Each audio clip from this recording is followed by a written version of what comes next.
లక్నోలో చాలా ఫేమస్ వంటకం ఉంది, తుండేకా కబాబ్ అని చెప్పి. అది చాలా పాపులర్ వంటకం అనమాట. హైదరాబాద్ బిర్యానీ ఎలా ఫేమసో లక్నోలో కూడా లోకల్ బిర్యానీ చాలా ఫేమస్ అనమాట.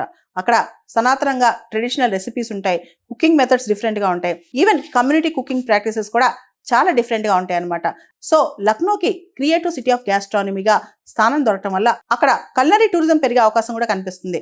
మనం చూస్తే కనుక యునెస్కో క్రియేటివ్ సిటీస్ నెట్వర్క్లో 7 అంశాల్లో ఈ క్రియేటివ్ సిటీస్ స్థానాలు ఇస్తారనమాట. 1 crafts and folk arts, 2 design, 3 film, 4 gastronomy, 5 literature, 6 media arts, 7 music అనమాట. మనం చూస్తే 2025 నాటికి ప్రపంచవ్యాప్తంగా దాదాపు 400 సిటీస్ అక్రాస్ 90 కంట్రీస్ అనమాట. 400 సిటీస్కి రకరకాల వాటిలో స్థానం దొరికింది. భారతదేశంలో మనం చూస్తే కనుక జైపూర్ సిటీకి 2015లో క్రాఫ్ట్స్ అండ్ ఫోక్ ఆర్ట్స్ స్థానం దొరికింది. వారణాసికి 2015లో మ్యూజిక్లో స్థానం దొరికింది. చెన్నైకి 2017లో మ్యూజిక్లో స్థానం దొరికింది.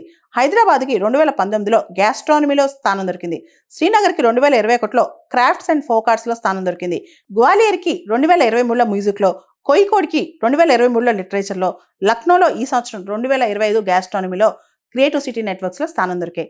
యునెస్కో క్రియేటివ్ సిటీస్ నెట్వర్క్లో స్థానం దొరకడం అంటే ఒక్కొక్క సిటీలో, భారతదేశంలో ఒక్కొక్క నగరంలో ఉన్న విశిష్టమైన అంశాలు మనం పైకి తీసుకురావచ్చు. ఆ సిటీస్ యొక్క కల్చర్ని కూడా ఎన్హాన్స్ చేసుకోవచ్చు అనమాట.